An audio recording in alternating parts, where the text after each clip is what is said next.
Boa tarde, vida! Aos filhos dos nossos filhos, aos amigos dos nossos amigos. Com vocês, no podcast Nem Tudo é Só Política, Raul Alfredo no comando. E com Deus, vamos todas as manhãs, todas as tardes e todas as noites, porque eu não canso de dizer, em tempo de tribulação, pegue na mão dele e vá. Só ele salvará a sua vida. E isso eu falo com a maior certeza. Hoje eu estou aqui muito à vontade. Muito à vontade por quê? Porque é um amigo meu de infância que está hoje aqui. Ele que já foi superintendente, chefe de gabinete, assessor e hoje é presidente de um dos institutos mais consagrados do estado de Minas Gerais. Nada mais, nada menos do que meu amigo pessoal, Leandro Alves Lima, presidente do Instituto Alves Lima. Muito boa tarde, Leandro. É um prazer estar aqui com você. Vulgo baiano, viu, gente? Boa tarde, Raul. Depois dessa apresentação é até difícil falar, né? Uma apresentação de gala.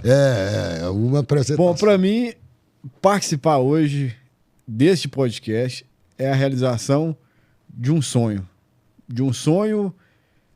pessoal do Raul Alfredo, que é meu amigo pessoal, um irmão, diga-se de passagem, e nós que convivemos com o Raul há muito tempo, no meu caso, não sei se ele está lembrando, mas no nosso caso, esse ano completa 20 anos que nós nos conhecemos.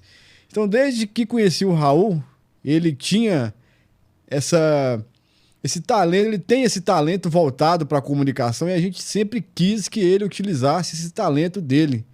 E esse podcast se realiza, se concretiza esse talento. Eu quis vir aqui muito, porque é até emocionante ver como ele está desenvolvendo esse trabalho aqui do podcast e como que ele está utilizando bem essa ferramenta aqui do podcast, porque além desse talento da comunicação, ele sempre teve um viés muito social, sempre preocupado com os demais, sempre preocupado com o bem-estar de todos. Então, é emocionante participar para mim hoje, porque esse podcast, esse capítulo, nós também celebramos uma amizade longa de 20 anos. Então, é muito orgulho para mim, um motivo de muito orgulho. Um brinde à amizade de 20 anos, ô Leandro. Baiano, vulgo baiano. Baiano, eu te trouxe aqui, não foi para falar de mim, querido. Eu fiquei até emocionado e lisonjeado pelas suas palavras. Não as mereço, fruto do seu bom coração, como se diz nosso querido ministro Anastasia, fruto do seu bom coração, mas que eu aceito de bom agrado, que eu sei que é verdadeira.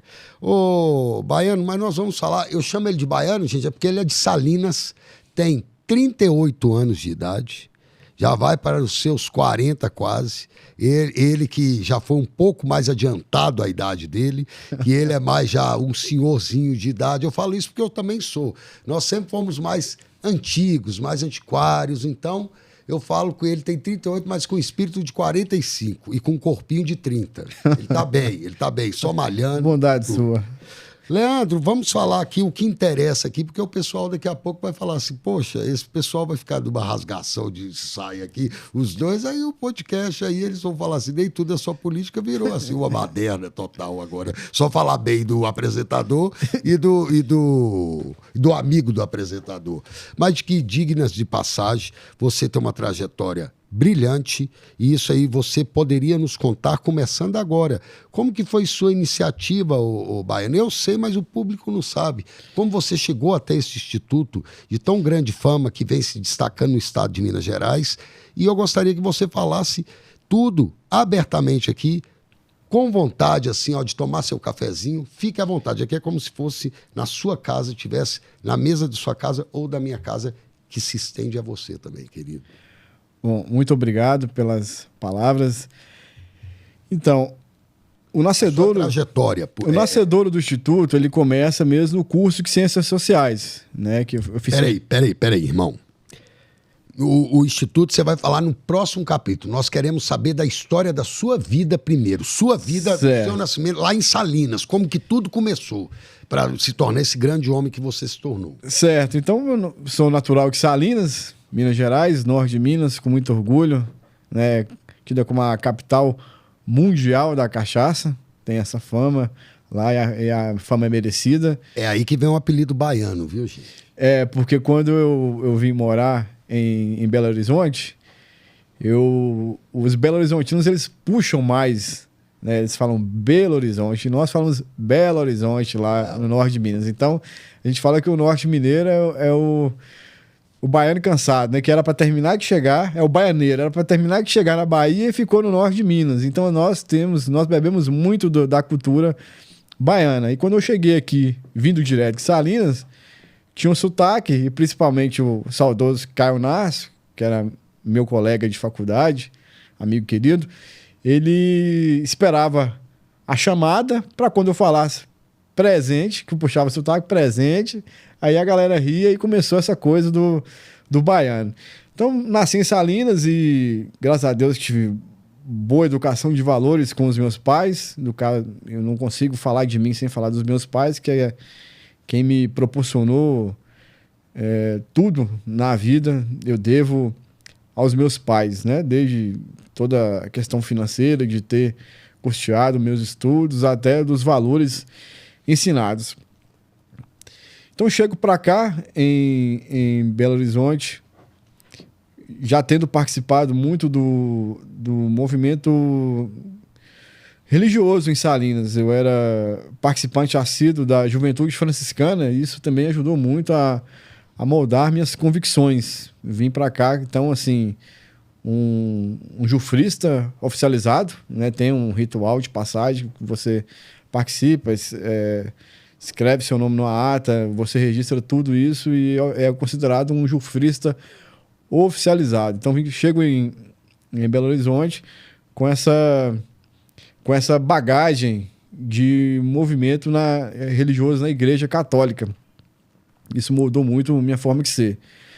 Eu chego para cá com muita esperança de realizar o curso superior de Ciências Sociais, né? Eu fiz aqueles testes vocacionais de internet e deu Ciências Sociais. Também contei com o apoio da minha irmã Larissa, minha irmã mais velha, que a esse tempo já cursava pedagogia em Montes Claros, na Unimontes.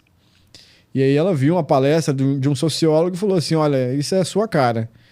Então, escolhi o curso, fui bolsista 4 anos na PUC, estudando Ciências Sociais, tive bolsa 50% do ProUni.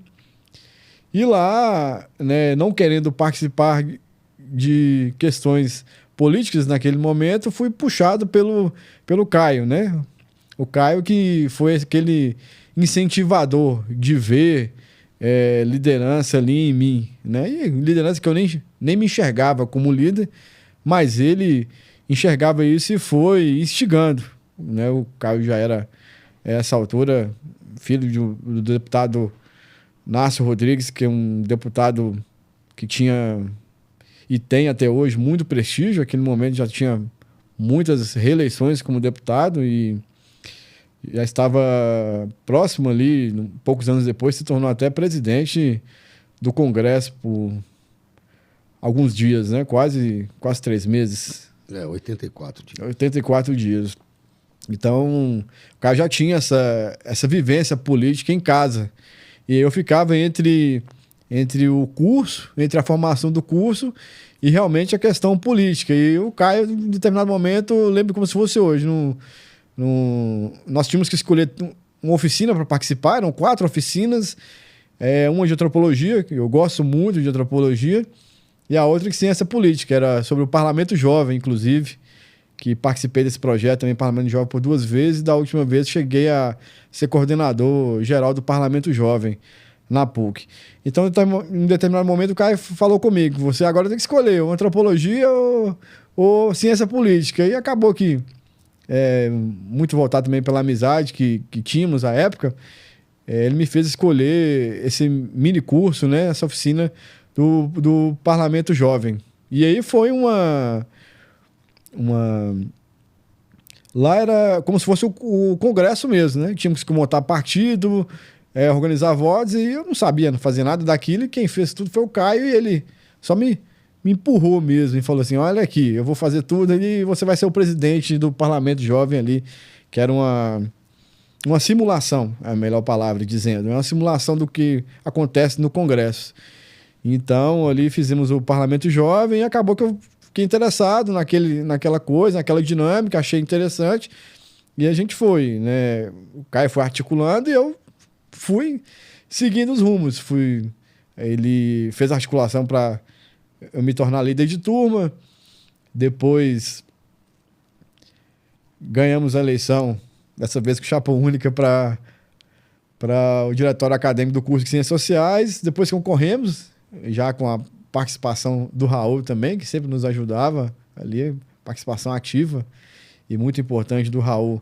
Concorremos à gestão do DCE da PUC Minas, perdemos a primeira eleição e na segunda conseguimos êxito, né? Fomos eleitos lá para a gestão do DCE da PUC Minas. E foi a primeira grande oportunidade que a vida me deu de poder realmente administrar ali, participar mesmo da vivência de uma representação social, né? O Diretório Central dos Estudantes da PUC é muito importante dentro do movimento estudantil, um dos diretórios mais importantes de Minas Gerais, né? Grandioso e grande era a nossa responsabilidade. Pode-se dizer que é uma cidade, né?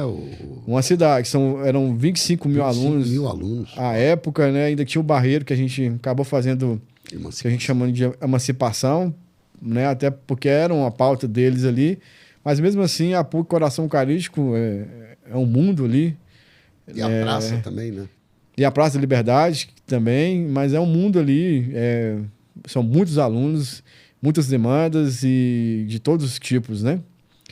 Então, foi a primeira grande oportunidade que a vida me deu de administrar, né? Graças a Deus, com o pé no chão, a gente conseguiu fazer uma boa gestão, tanto que o Caio, né, posteriormente, aí ele falou, agora é a minha vez, né? Depois de tanto... E me empurrar, vamos dizer assim, ele falou, agora é a minha vez de ser, o Caio foi eleito sucessor meu. Mas era o grande mentor ali naquele momento, né? Era o que tinha realmente essa vivência política que eu não tinha. O Raul já tinha, porque eu já conheci o Raul no meio político, né? O Raul, eu já conheci ele já velho de política, né? Porque o Raul praticamente ele cresceu e se formou ali na política. Então já conheci o Raul experiente. Mas você saiu de lá, você alçou voos maiores, ué? Saí da PUC,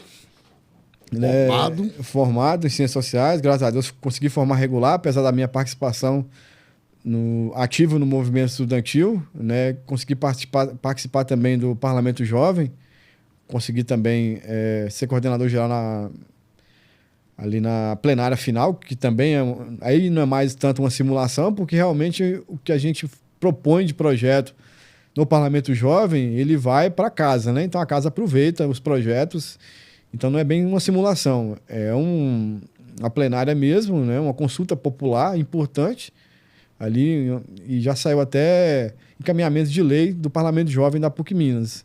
Então foi uma experiência também muito bacana.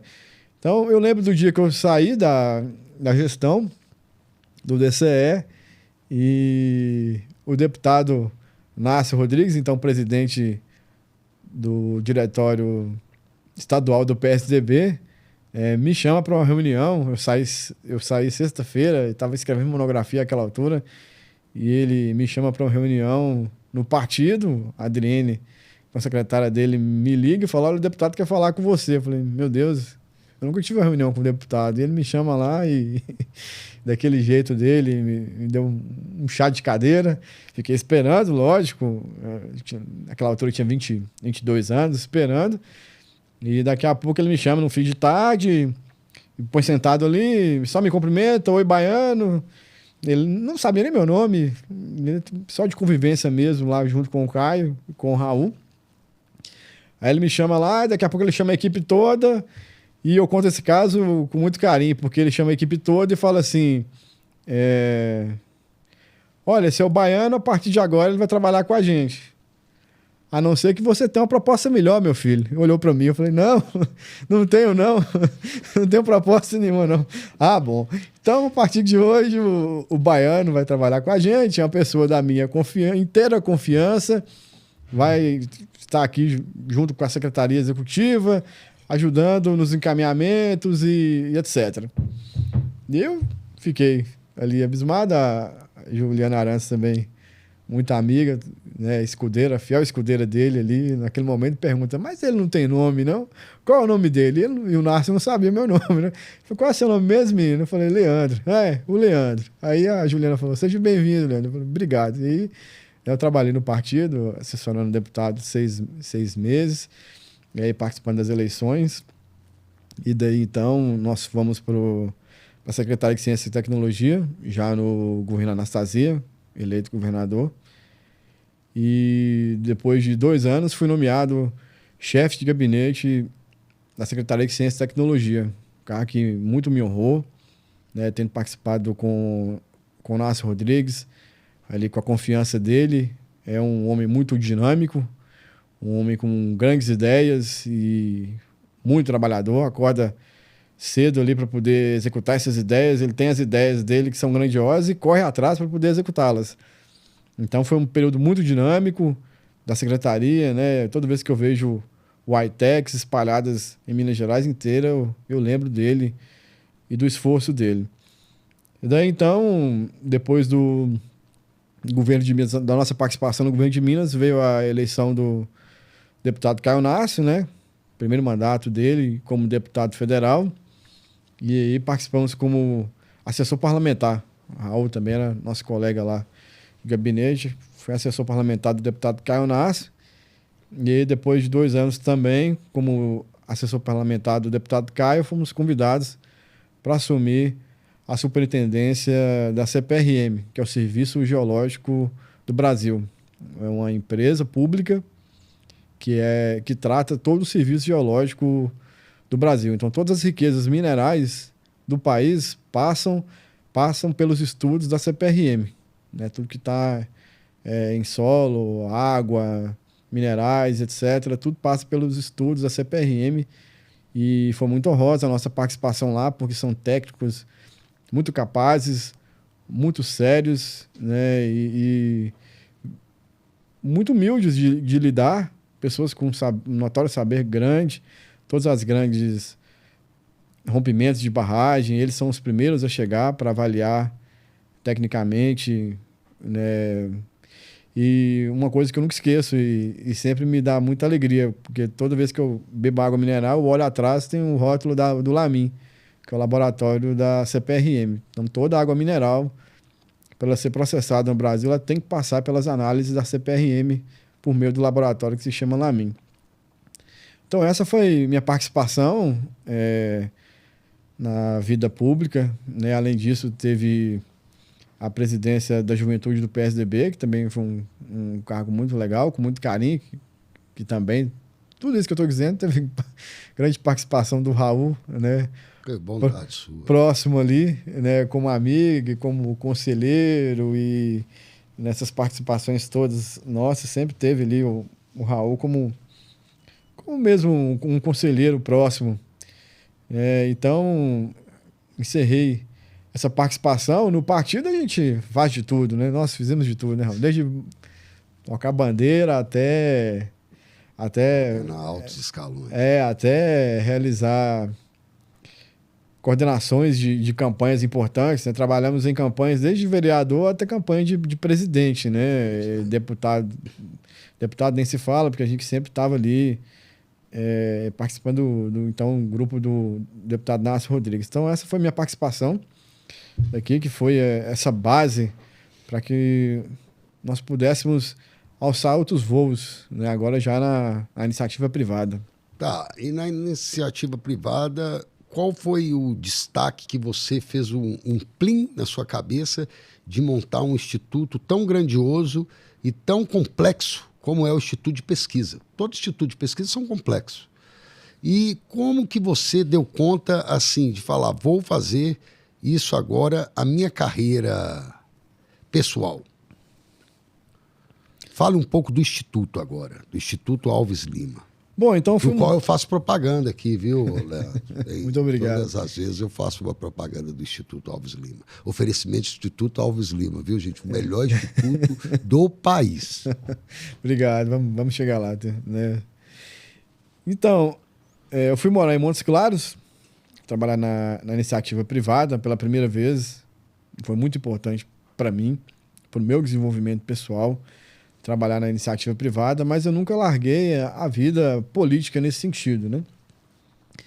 Em um determinado momento, uma liderança local de Montes Claros, ela pega o partido, né, o diretor do partido municipal, e aí nos procura para poder ajudar realmente ali naquela viabilidade de uma candidatura até então de deputado federal. Então, ajudando mesmo ali de forma voluntária, né, como militante mesmo.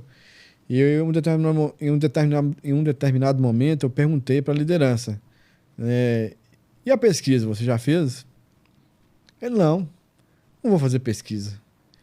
Eu falei, mas como você vai fazer?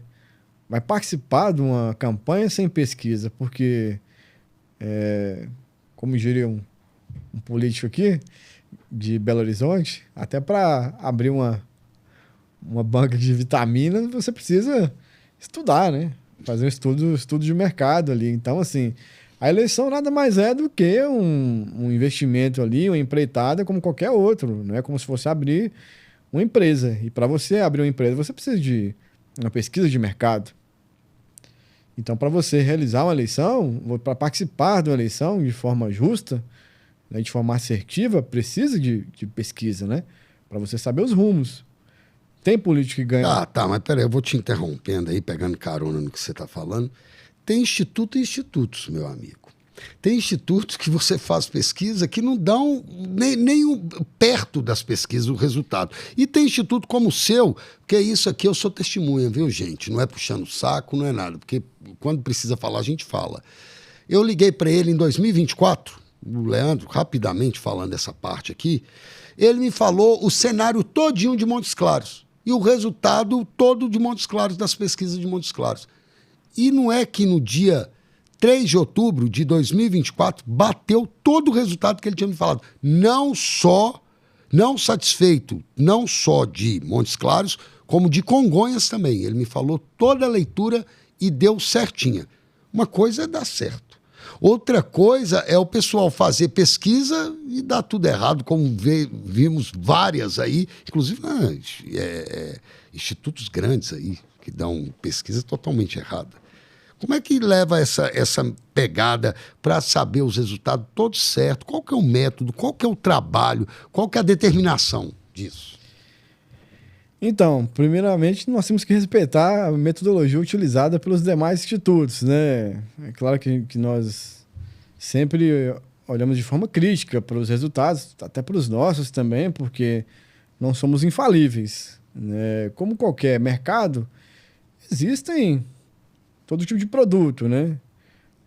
Vamos acreditar que as metodologias utilizadas são diferentes.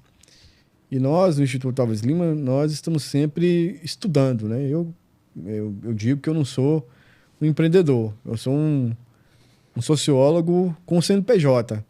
Então, nós estamos sempre estudando para melhorar a metodologia, para ver o que dá certo, o que dá errado, né? E não repetir o que dá errado. Então, é realmente uma construção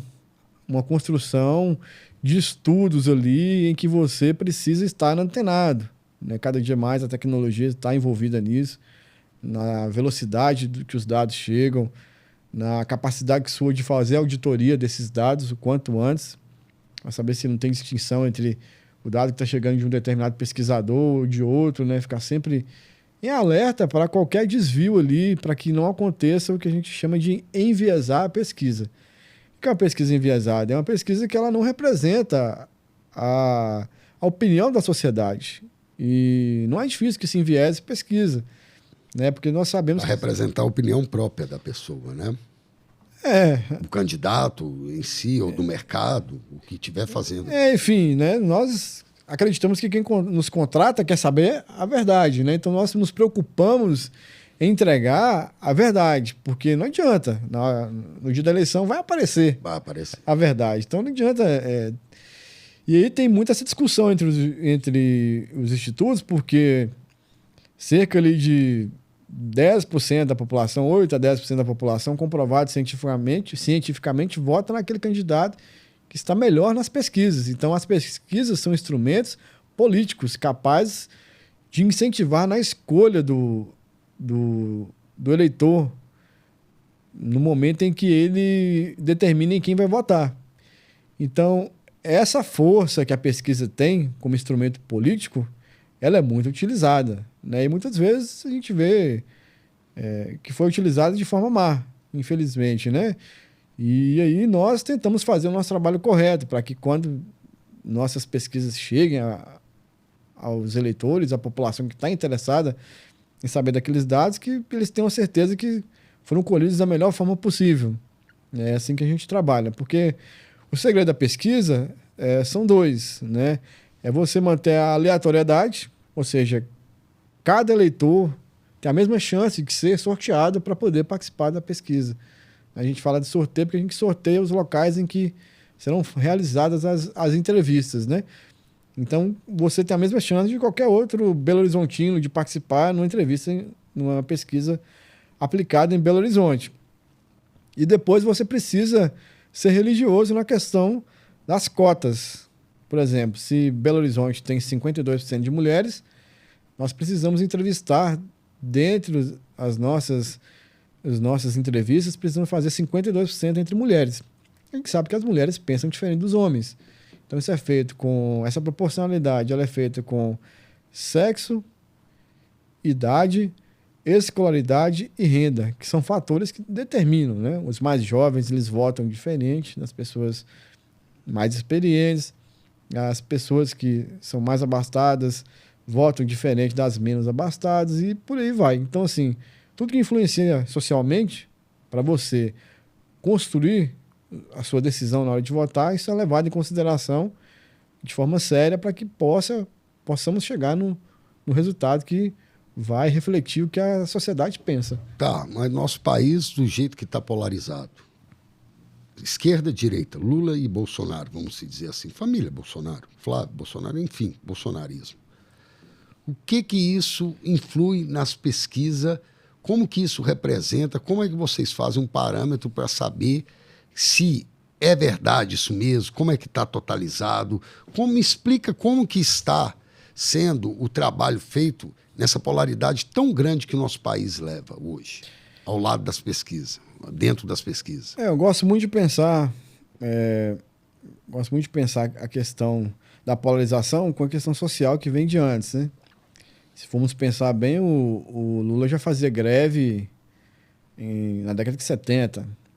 Na década de 90, o Jair Bolsonaro já tinha esse discurso mais agressivo, né? Esse discurso mais voltado para pautas que naquele momento eram até condenáveis e depois voltou à tona. Então, foram dois líderes importantes do país que plantaram essa semente lá atrás e que vieram colher o Lula anteriormente e o Jair Bolsonaro agora mais posteriormente, né, com pautas mais voltadas para aquela população que em determinado momento não se sentia representada pelo Lula. E, além disso, temos as redes sociais, que hoje é um meio catalisador dessa polarização. A gente sabe que quem faz discursos mais amenos tem menos chance de emplacar na rede social. Então, os discursos mais inflamados, eles são feitos para viralizar. Então, geralmente nós avaliamos esse quadro de polarização e como ele influencia. E tem influenciado, né? Você vê em todas as cidades que a gente aplica pesquisa, você tem essa polarização ali entre pelo menos 20% da população de cada lado, ela está polarizada. Então isso reflete em toda Minas Gerais, que é o estado considerado estado síntese, porque Minas são muitas e quem ganha em Minas, o candidato que ganha em Minas geralmente ganha no Brasil. Então Minas Gerais é esse laboratório científico para saber o que vai acontecer no Brasil, né? Quer saber o que vai acontecer no Brasil? Olha para Minas. Então, o que a gente tem medido muito é a capacidade de transferência de voto desses atores, né? Como eles conseguem influenciar, né? Porque nacionalmente, sem dúvida alguma, são os principais atores hoje nas pesquisas, né, de amplos institutos, dão eles como certo no segundo turno. Apesar que a eleição, nós sabemos bem, tudo pode acontecer. Uma caixinha de surpresa. Mas hoje, se fosse hoje as eleições, quase ninguém arriscaria dizer que Lula e Flávio Bolsonaro não estariam no segundo turno. Então nós temos medido muito como essa polarização ela influencia em Minas Gerais, como ela influencia nos municípios, né? E isso tende a se refletir aqui em Minas. Essa polarização ela se repete, né? Nós temos visto aí as eleições para governador aqui, essa polarização sempre se refletir no segundo turno. Alguém mais voltado para as questões mais ligadas ao Flávio Bolsonaro e outro candidato mais voltado para as questões do Lula. Então esse reflexo aqui em Minas ele é muito claro e isso também é mensurável nos municípios. Ótimo. Me fale um pouco mais do Instituto, como que são os métodos usados dentro do Instituto Alves Lima e por que você tem tanta afinidade e tanto êxito na parte de vitórias do Instituto, porque teve muitas vitórias. Então, como eu te disse, é uma construção de estudo, né? Eu sempre procuro estudar bastante e nós, a equipe inteira, nós nos adequamos às demandas dos clientes ali para que a gente entenda o que ele precisa naquele momento. E aí contamos também com o estatístico, o Flávio, que é mestre em estatística, ele assina pelo Instituto, apesar de eu ser sociólogo e ter tido estatística a minha formação, ele amplamente, a formação dele, então ele consegue contribuir muito para que essa construção das pesquisas seja realizada. Primeiro, os planos amostrais precisam estar muito bem feitos, né? Que é o plano amostral, é tudo que a gente tem que seguir de norma para poder chegar no resultado. Nós também investimos em aplicativo próprio, né? Construímos um aplicativo do zero. A nova versão agora já consegue gravar áudio das entrevistas, o que facilita escutarmos o que os entrevistados têm falado, conseguimos auditar e corrigir a tempo e hora. Nós recebemos todos os dias, né, em tempo real, esses dados. E recebendo esses dados via tablet, nós conseguimos já identificar, cada dia melhorar. Né? No primeiro dia, se tiver alguma coisa para a gente corrigir, no segundo dia, a gente realiza essa crítica para que os dados cheguem na melhor qualidade e consigam refletir esse todo. O Instituto foi criado para isso, né? Para ouvir todo mundo de forma distinta, né? E ouvir todo mundo de forma igual. Nós queremos realmente entregar para os nossos clientes a realidade e ele, a partir dali, decidir o que vai fazer com esses dados que são dos clientes. Então, é um estudo todo dia, né? Muita leitura de livro, né?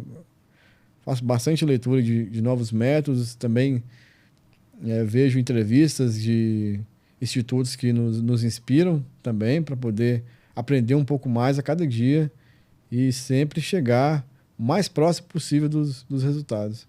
Tá. Qual é o método mais que você acha mais efetivo?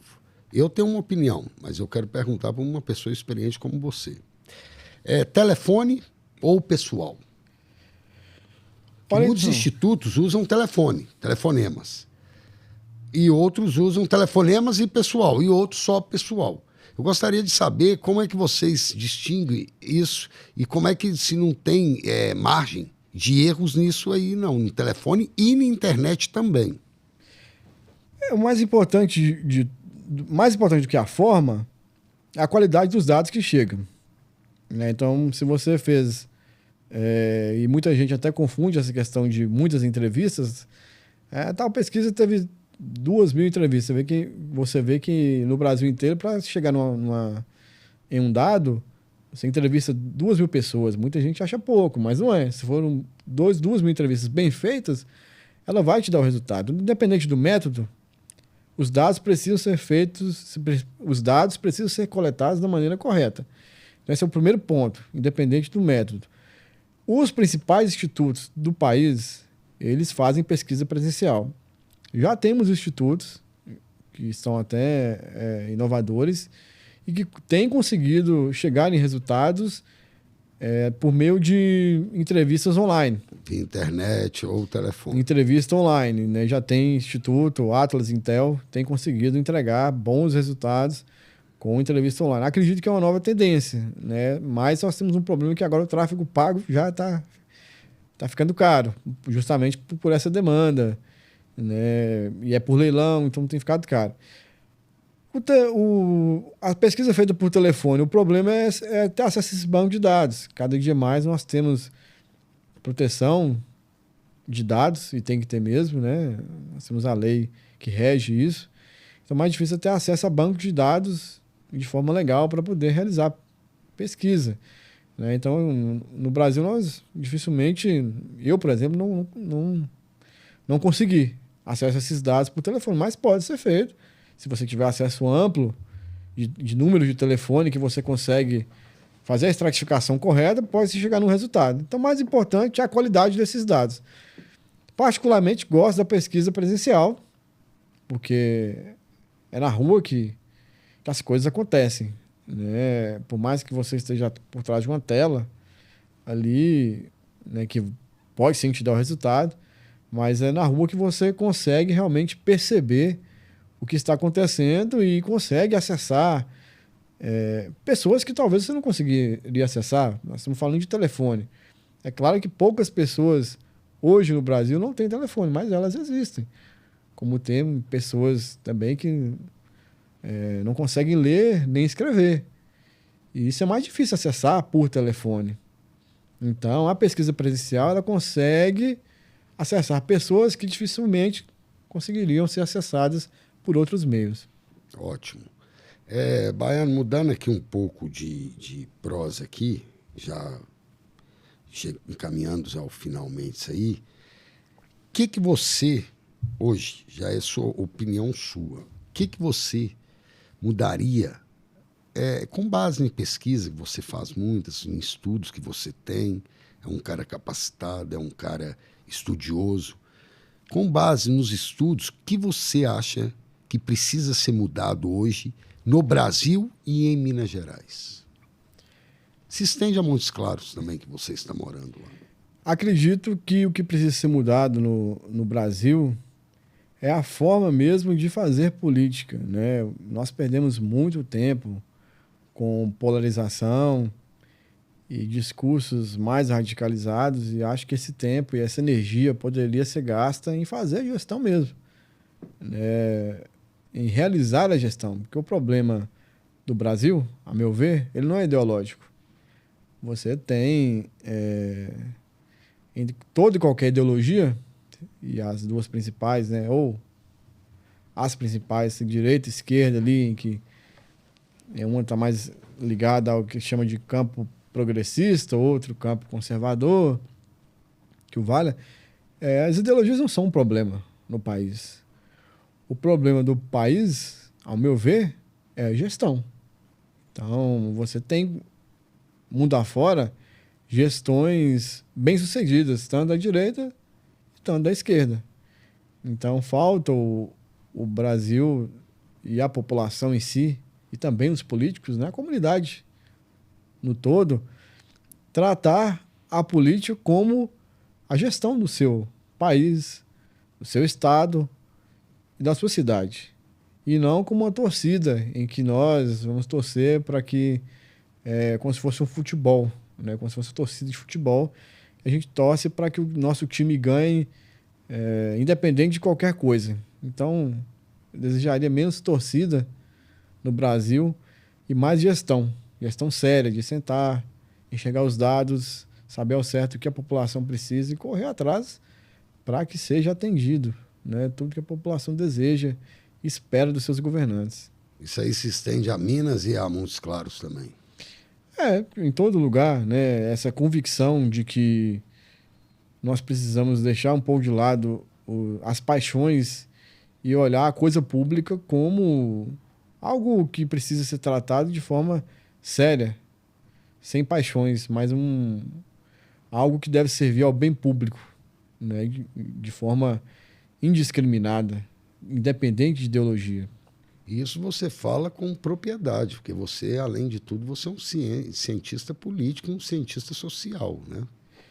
Sim, nós estudamos bem as ideologias e se você... Eu tive bons professores e tinha, por exemplo,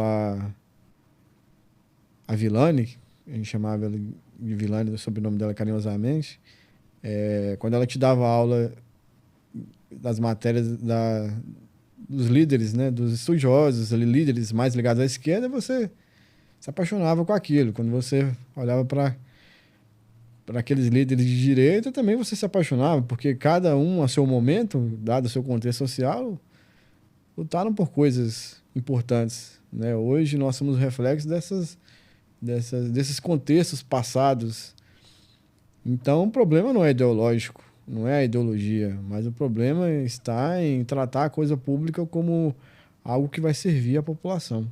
Isso é o mais importante. Nós temos um quadro aqui, Baiano, já encaminhando para o finalmente, a Rapidinha.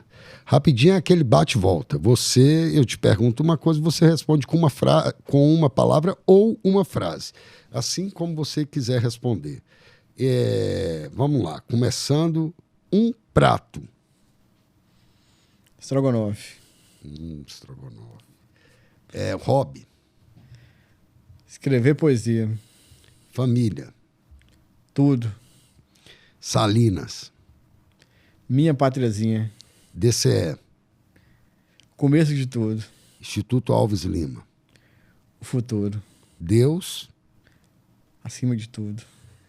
E agora, para finalizar, o porquê você aceitou meu grande convite de estar aqui comigo neste bate-papo aqui tão grandioso, que ensinou tantas as pessoas hoje, que você deu uma aula aqui de instituto de pesquisa.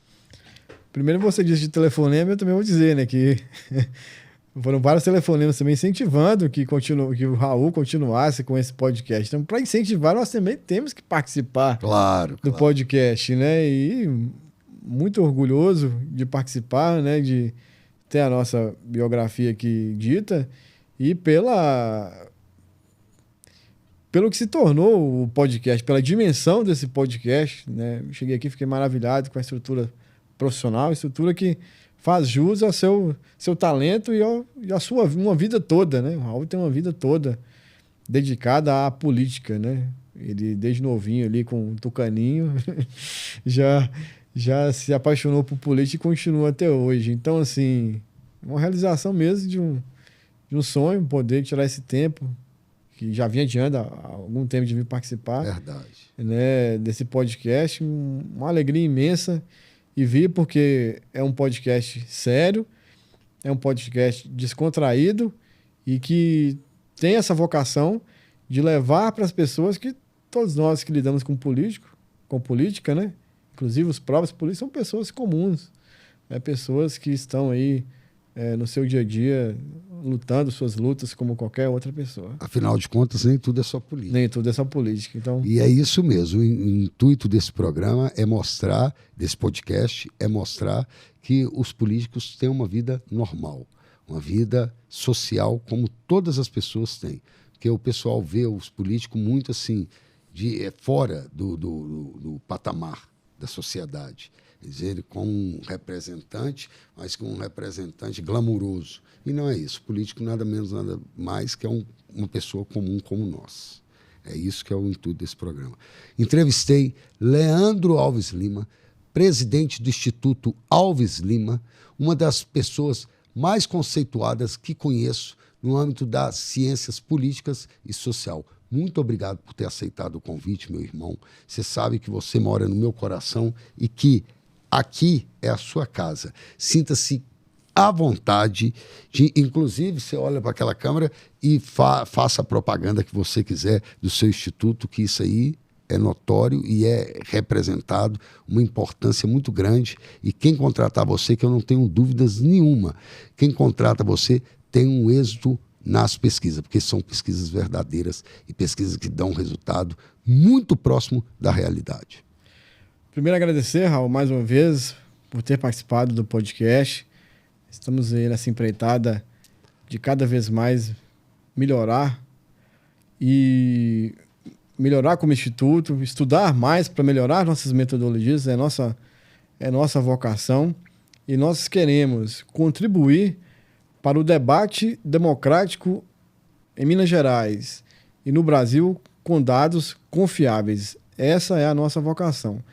Então, aproveitando aí e dizer a todos vocês que quem precisar, né, desse tipo de trabalho pode contar com o apoio do Instituto Alves Lima. E que venha mais 40 anos da nossa amizade, viu, querido? Se Deus permitir. Se Deus permitir, vai permitir. Sim. Vai permitir, se Deus quiser.